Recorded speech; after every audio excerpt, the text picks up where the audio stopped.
Black Politics, read by author Rashida Brown, Chapter 9. Welcome back for Chapter 9. So let's begin. Sean, wake up.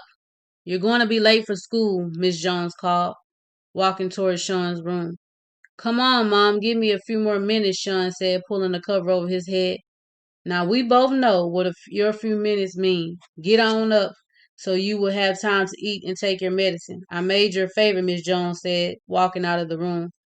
Well, why didn't you just say that, Mom? Sean said, quickly getting out of the bed, following his mother to the kitchen. His brother and sisters were already at the table waiting for Sean to join so they could all eat together. They always eat breakfast and dinner together, the four of them. When Sean was hospitalized, it took an enormous toll on the family, especially Sean's sister, Tammy, who's the youngest of the three of them.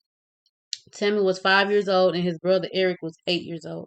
They lost their father to a tragic car accident 2 years ago, and they were finally getting to a better place. Miss Jones had been working hard to keep everything together for her family. When her husband David was alive, she was a stay at home mother. She had finally decided a year before he passed to go to college to become an RN.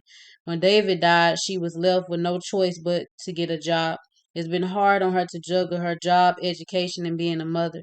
She got 1 year left of school before she graduates. She got 1 year left of school before she graduates. Since she got fired from her job, she knew she needed to do something fast. Ever since Sean has been home, she's been dreading finding another job. She's been by his side since it happened, and she didn't want to leave it now. Between coping with it all and trying to be vital for her children, she's trying to handle it all, but it's becoming too much to bear. What's up, big head? Sean said, gently smacking Eric on the back of the head. Don't y'all start. Come on. Let's eat so all of you can get ready to go, Miss Jones said. They quickly eat breakfast and get dressed for school.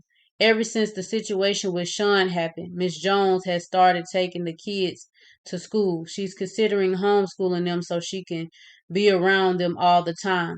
Sean stood still staring in the mirror, looking at all the bruises and scars on his face. Some of the swelling have gone down, but the bruises are still noticeable. He took out his wound cleansing kit and removed the patches off his body.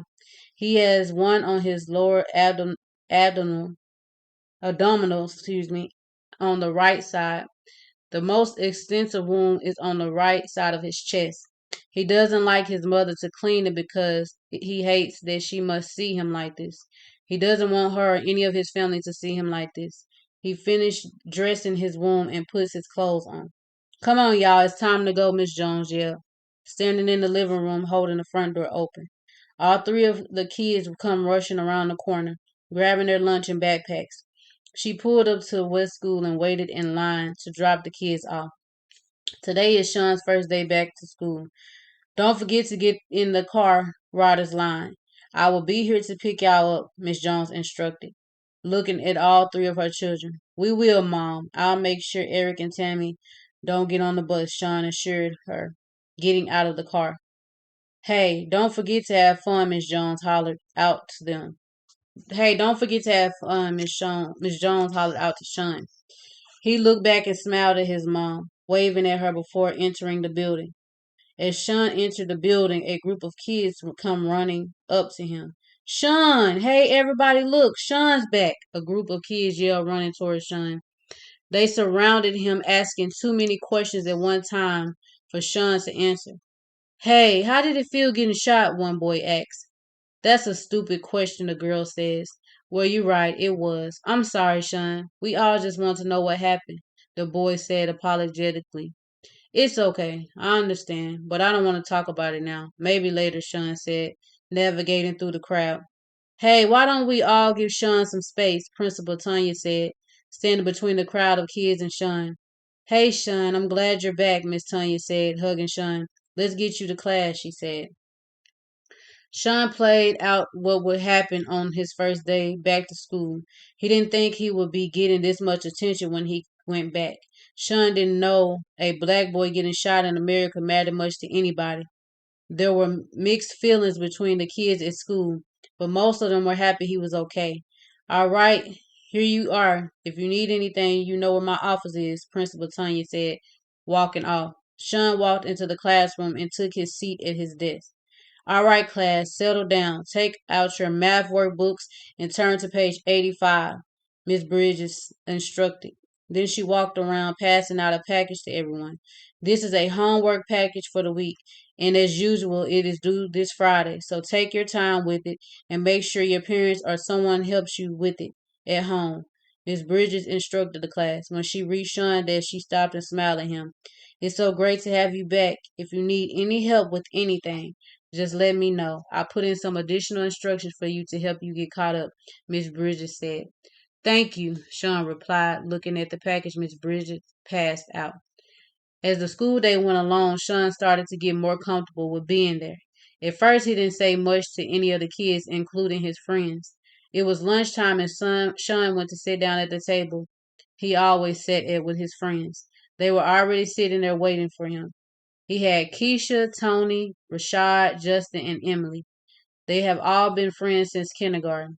They weren't allowed to see Sean at the hospital, but have been by every day since he came home. They knew just as much as everybody else knew about what happened to Sean. He hasn't opened up about it, and they haven't asked. They were just happy to have their friend back. With them, Sean knew he could be himself because they still treated him like they did before he got shot, unlike the other kids who never paid attention to him before they suddenly couldn't stop following him. What's up, guys? Sean said, sitting down at the table next to Rashad. Oh, no, Emily said, looking over Sean's shoulder. What? Sean asked, looking behind him. Looks like you got company, Justin said. Maybe I should eat lunch in the principal's office. I don't want to be bothered, Sean said, grabbing his tray.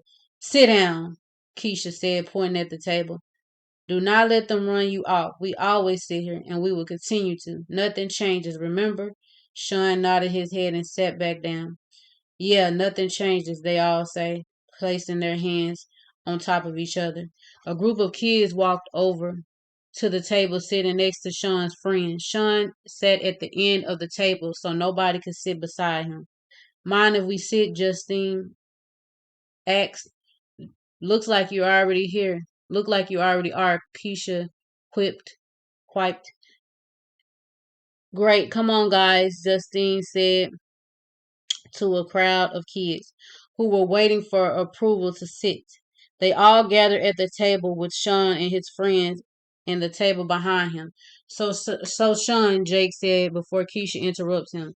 Don't come over here with all the questions, Keisha said, folding her arms. All right, calm down, Jake said. Sean and his friend talked among themselves and shared some conversation with the other kids. Once they took all the focus off Sean and started talking about other things, Sean lightened up and started engaging more. Black lighting is the bomb. I love that they finally made a show about all black superheroes, Justine said. Me too. I got to get caught up on some episodes, Sean said. The group of kids were all laughing and joking with each other, and Sean was enjoying himself. It feels good to be back at school. I got tired of being in the hospital. That hospital, Sean said, taking a bite of his sandwich. It's good to have you back, bro, Rashad said, patting Sean on the back. Yeah, it is, the kids agreed, nodding their head. I know you don't want to talk about it, but you're like our hero, Sean. You hardly see any people of color surviving what you did. It's like the police make sure that they're dead so they can cover their dirt, Jake said.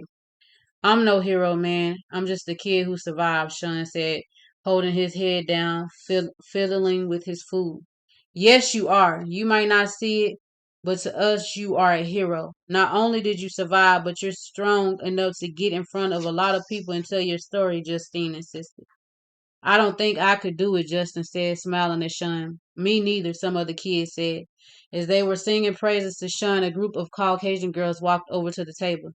You really must be a hero. You got Ashley and her crew coming over here, Keisha said jokingly. Ashley and her friends were famous in the school. They came from money and only hung around a specific group of people. There were three Caucasian girls, Ashley, Katie, and Rebecca. There were two African descent girls in that group too, Brooklyn and London, who came from money also. That was the only way you hung with them.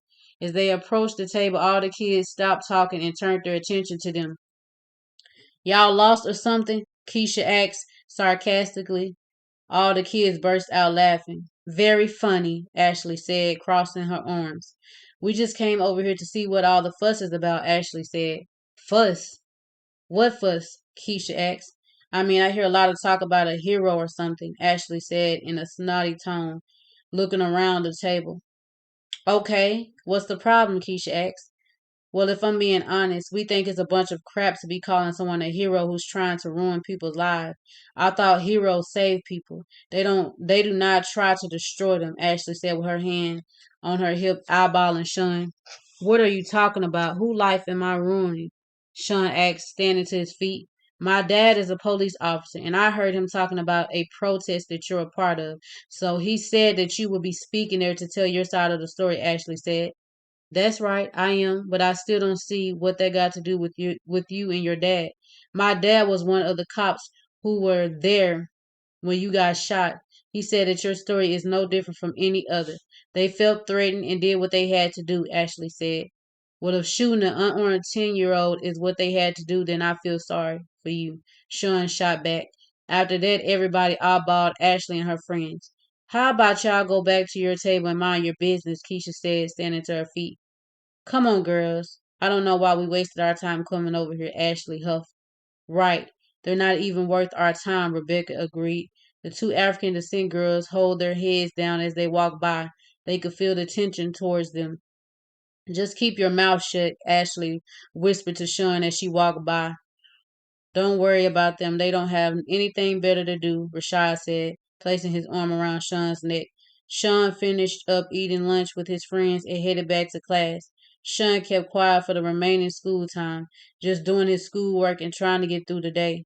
Finally, the final bell rang, and Sean jumped to his feet, rushing out of the class to get his sister and brother. Once he found them, they headed to the cafeteria to wait for their names to be called. When they saw their mother's car getting close to the front of the line, they grabbed their things and walked towards the door. As she pulled up, they walked out of the door and got in the car. So how was your first day of school? Miss Jones asked eagerly. It was cool, Sean answered, buckling his seatbelt. Cool, Miss Jones questioned, looking back at Eric and Tammy, hoping they knew something, but instead they both shrugged their shoulders. What does that mean? Miss Jones asked as she drove off. It was better than I expected. I had fun with my friends and met some new ones, Sean said. Well, that's great, Sean. Yeah, and I made some enemies too, apparently, Sean mumbled under his breath, looking out the window. Enemies? Why is that? Miss Jones asked.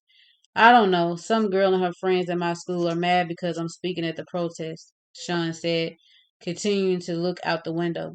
What does that have to do with her? Miss Jones asked. Her dad was one of the cops involved in whatever this is, Sean said. Miss Jones could tell Sean was getting frustrated talking about it. I see. Well, you're doing the right thing, and you got us and many others standing with you. Miss Jones encouraged him. How about we stop for ice cream before we head home? Miss Jones said. Yay, ice cream, Sean's siblings cheered. How about it? Miss Jones asked, looking over at Sean. He nodded his head and quickly turned his face back towards the window. After she got the ice cream, they headed home. Sean was quiet the whole way home. Before Miss Jones could pull into the driveway, Sean quickly hopped out of the car. Sean! Miss Jones yelled, but Sean continued to walk towards the backyard. Mama, is Sean okay? Tammy asked. Yes, baby, he is okay. He's just a little upset. That's all, Miss Jones said, looking back at Eric and Tammy. Will he ever be normal again? Eric asked, holding his head down. Normal? Oh, baby, Sean is fine. It's just going to take some time for him to figure things out. What he went through was tough, and you guys too. We have been through a lot, but we will get through this, Miss Jones said. Now come on, let's get in the house. If y'all got any homework, start on that first before you start playing, Miss Jones said, heading to the kitchen. Yes, ma'am, they both shouted from the hallway. Miss Jones started to go outside to check on Sean, but she decided to give him his space. Everyone has been suffocating him since he came home, and she knew he needed space, with today being his first day back to school.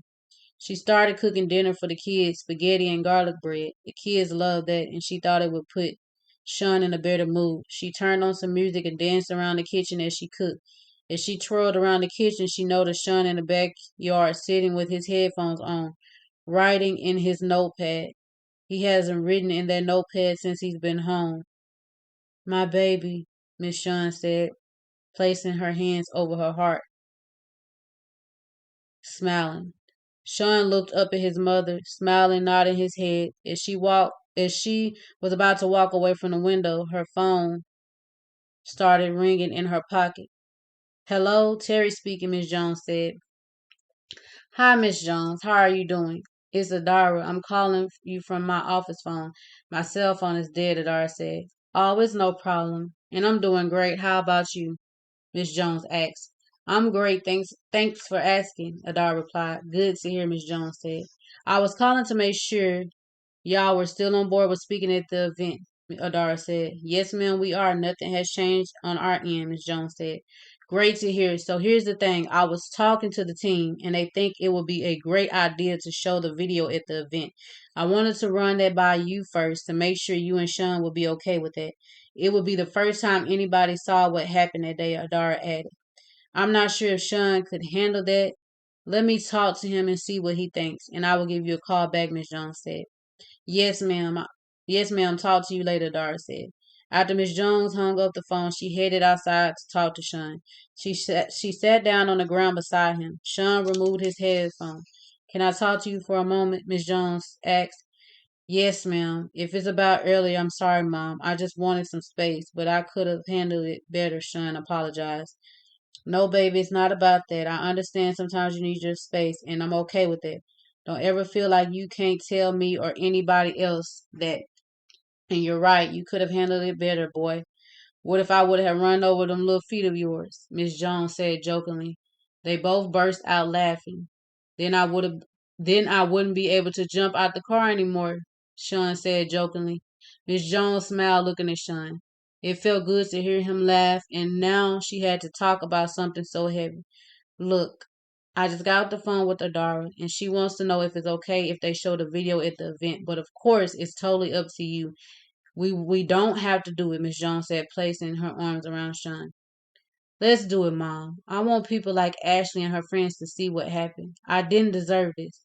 And I want people to know that, Sean said. You right. You don't deserve this. And I want you to know I'm proud of you, Miss Jones said. Mom, can I eat now? Sean asked. Miss Jones giggled. Yeah, boy, go on in the house and wash your hands. I'm right behind you, she said. She texted Adara to let her know that Sean's in and headed into the house. The end of chapter 9.